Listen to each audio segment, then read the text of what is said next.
Commerce Alive today presents Kohl's Department Stores.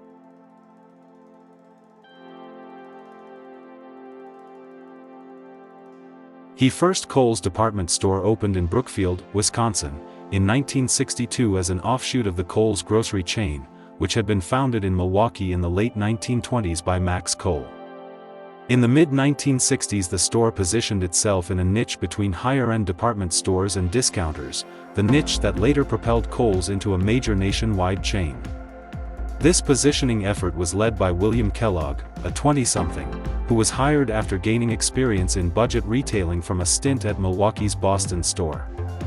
By 1972 there were 5 Kohl's department stores. That year, the chain's association with BATUS Inc, the U.S. division of BAT Industries plc, began. The parent was formed when James Buchanan Duke, founder of the American Tobacco Company, expanded his U.S. tobacco empire to Great Britain. His encroachment on the British market sparked a trade war, provoking several British tobacco companies to join forces as the Imperial Tobacco Group plc. Imperial succeeded in squelching Duke's British effort, then moved to invade the U.S. market. Taking the threat seriously, Duke negotiated a pact with Imperial Tobacco that formed the British-American Tobacco Company, Limited in 1902 to manufacture and market the two companies' blends and brand names. When the U.S. Supreme Court found that BAT was a monopoly, it compelled American Tobacco to annul its territorial agreement with Imperial and divest its interest in BAT. Imperial kept its 33% interest in the company until 1972. Following a tobacco industry trend, BAT began to diversify in the 1960s, purchasing several famous perfume houses. In the 1970s, the company formed a U.S. subsidiary, BATUS Inc, and began to acquire retail department stores. Wisconsin-based Kohl's Food and Department Stores was the British conglomerate's first acquisition in this arena. BATUS bought an 80% stake in the two-chain company in 1972 and took full control in 1978. By the early 1980s, BATUS had the 19th largest retail holdings in the United States, including Gimbel's, Saks Fifth Avenue, and Marshall Field Company. BATUS invested expansion capital into 2 of its acquisitions, Saks and Kohl's department stores.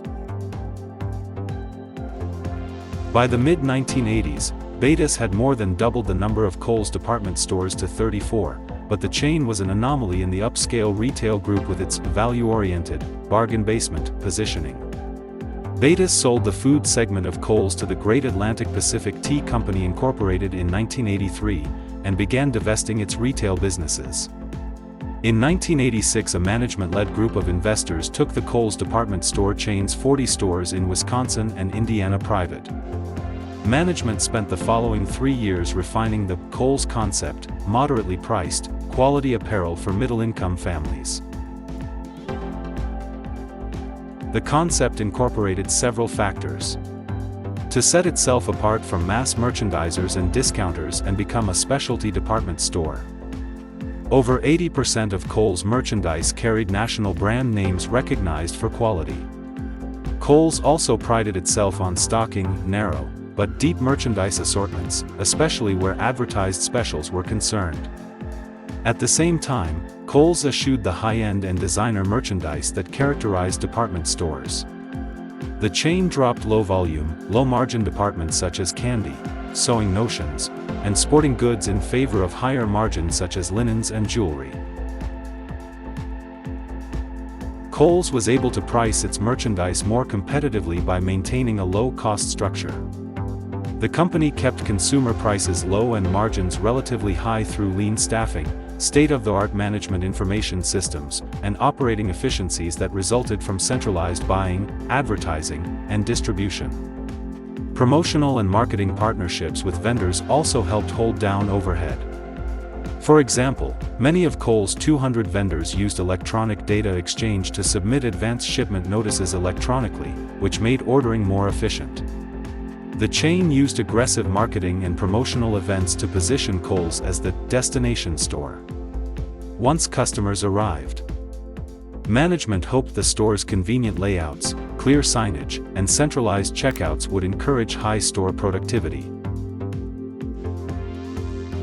Kohl's most impressive growth spurt began in 1988, when management and the Morgan Stanley Leveraged Equity Fund II, LP formed Kohl's Corporation and acquired Kohl's department stores. That same year, Kohl's purchased 26 Main Street department stores from Federated Department Stores, which expanded the chain geographically into the Detroit, Minneapolis/St. Paul, Chicago, and Grand Rapids, Michigan, metropolitan areas and brought the chain's unit total to 66.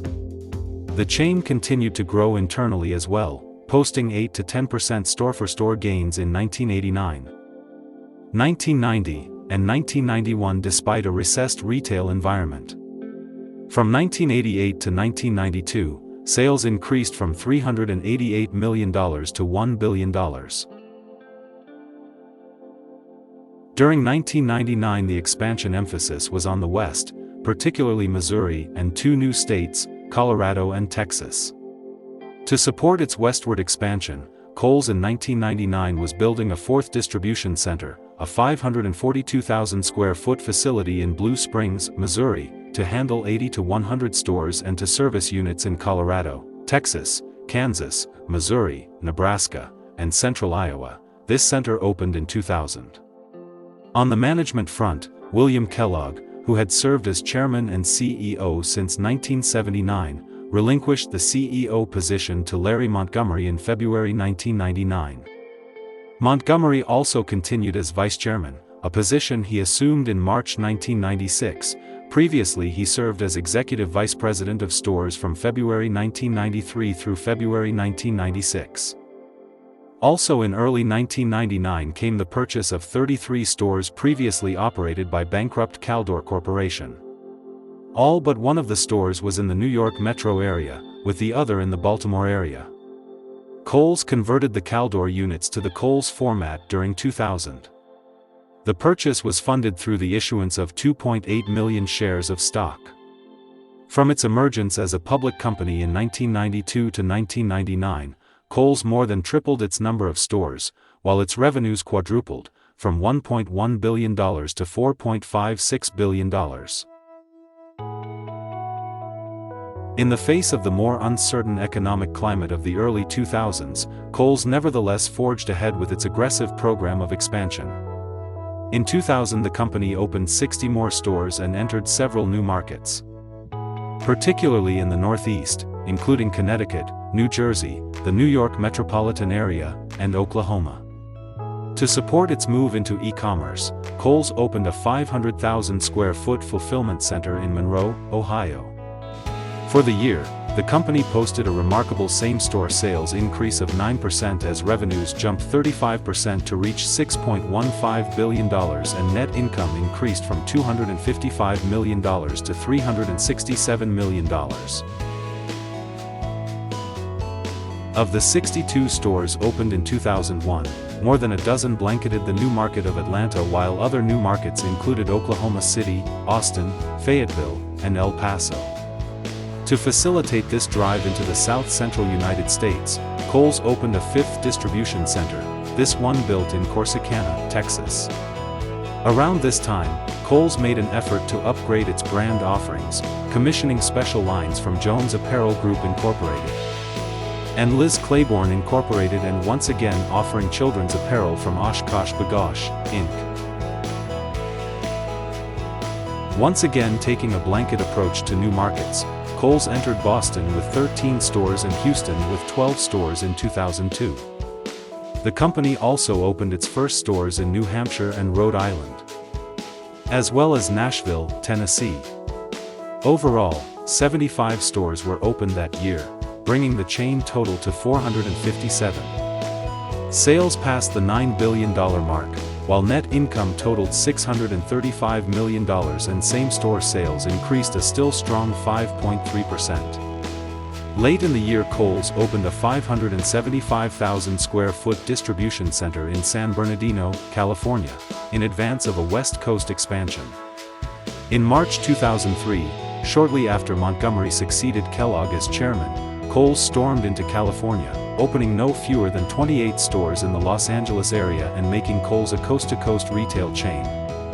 Later in the year, Kohl's expanded into Sacramento, San Diego, and Fresno, California, as well as San Antonio, and also entered both Nevada and Arizona with stores in Las Vegas, Phoenix, Tucson, and Flagstaff. The store total reached 542 with the opening of 85 more outlets. Not all was well at Kohl's, however. Competition heated up as department stores, particularly JCPenney Corporation Incorporated, and specialty apparel stores improved their performances. Kohl's also faced fierce competition in California in the form of entrenched players Mervyn's and Macy's West. Some analysts contended the big push into the Golden State had distracted management, and indeed the company suffered from excess inventory during the year, forcing it to discount heavily, which dented profits. Some shoppers turned to rival retailers when they encountered less well-kept stores and longer checkout lines than usual.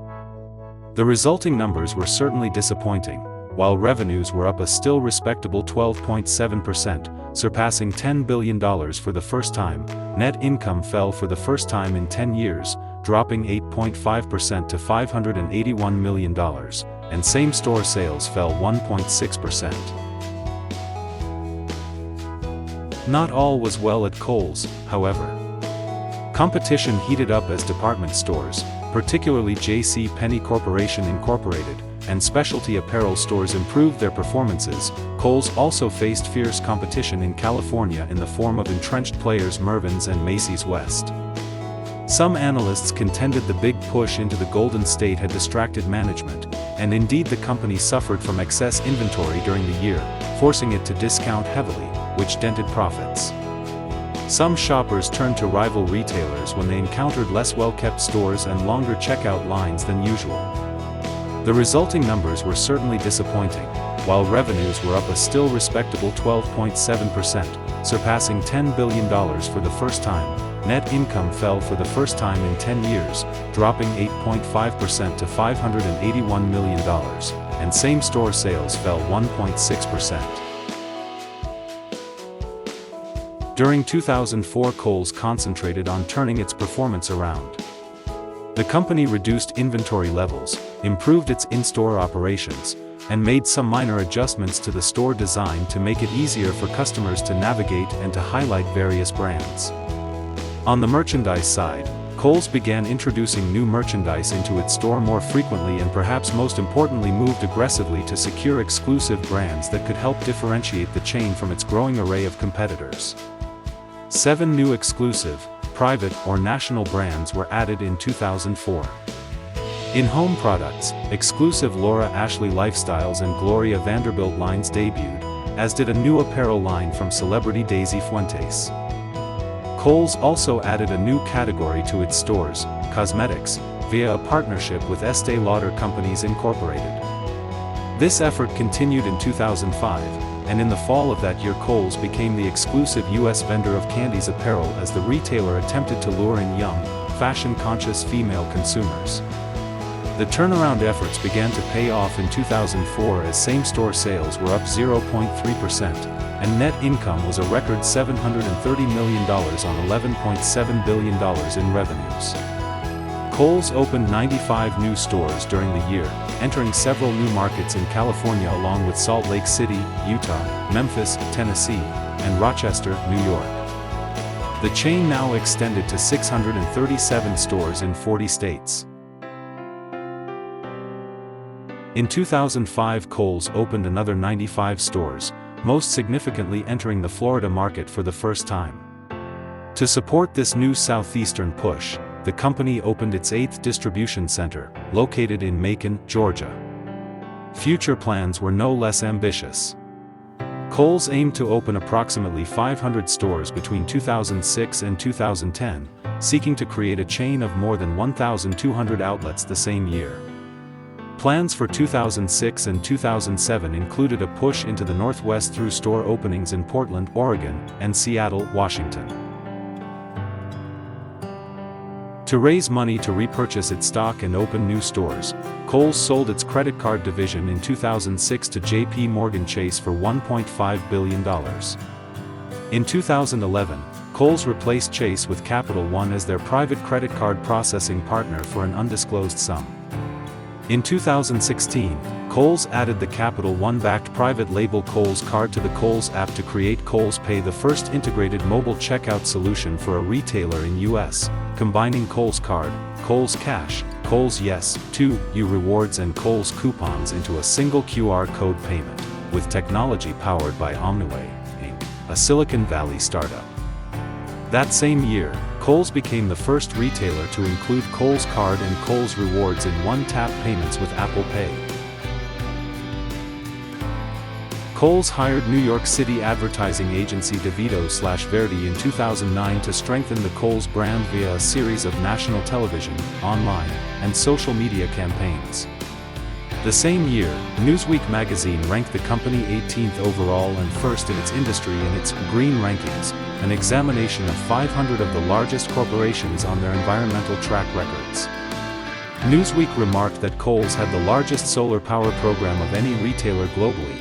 It pursues green building certification, and over 78 locations in 6 states have solar panels.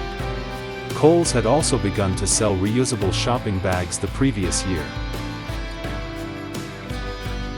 Kohl's was awarded $62.5 million in tax credits from the Wisconsin Economic Development Corporation in 2012. The retailer was to create 3,000 jobs with the funds, but only created 473. In the same year, Kohl's requested financing from the village of Menomonee Falls, Wisconsin, to fund the construction of its new headquarters there. Kohl's received $2 million, the first of 5 installments that was to equal a total payout of $12 million, but ultimately backed out of the transaction. Despite declining sales of furniture and home goods, the 6.3% decline in February 2024 was the 12th consecutive quarter of decline. Kohl's is enlarging its home assortment by 40% in March 2024. In 2024, Kohl's struck a deal with Babies R Us to add baby supplies, furniture, Graco, Carter's, Fisher-Price and other brands. On January 29, 2025, after 11 consecutive quarters of declining sales and a 54% drop in market cap over the past year, will lay off approximately 10% of its corporate workforce, per the Wall Street Journal. Half of the reductions will come from unfilled positions. Kohl's will also shutter 27 underperforming stores and an e-commerce fulfillment center. Kohl's challenge. As CEO Ashley Buchanan takes the helm and charts a course to revive the struggling department store chain, he must balance the competing interests of 2 different demographics. On the one hand, Kohl's is courting new, younger customers who were enticed by the retailer's partnerships with Sephora, Babies R Us, and Limited Too. On the other, it's trying to rebuild a loyal, older customer base that was turned off after Kohl's removed some private label brands, cut petite clothing sizes, and scaled back its fine jewelry selection. There's no silver bullet. Plenty of department stores are throwing spaghetti at the wall to see what sticks. But so far, the floor is a lot messier than the wall. March 26, 2025, Kohl's shut down 27 stores across 15 states, a major downsizing move that reflects broader challenges in the U.S. retail sector. Newsweek previously reported that the closures are part of a strategic reevaluation as the company seeks to optimize its store footprint while expanding its partnership with Sephora. USA Today also noted that the company is planning to cut 10% of its corporate workforce and end Amazon returns in some stores. The department store chain, based in Menomonee Falls, Wisconsin and which operates more than 1,100 locations, announced the closures as part of a shift toward enhancing profitability. A Kohl's spokesperson previously told Newsweek that, "It is important that we also take difficult but necessary actions to support the health and future of our business for our customers and our teams." May 1, 2025, Kohl's had fired CEO Ashley Buchanan after an investigation found he had pushed for deals with a vendor with whom he had a personal relationship, after little more than 100 days in the CEO job. Buchanan engaged in transactions with this person's company on highly unusual terms. Kohl said in a filing, and also caused the company to agree to a multi-million-dollar consulting agreement with a team that included this person he was involved with. He also did not disclose the relationship, the company said. Buchanan's firing makes the third change at the helm in as many years for the beleaguered department store retailer, which has been struggling with several quarters of sagging sales due to stiff competition from e-commerce firms and big-box retailers such as Walmart, as well as its own strategic missteps.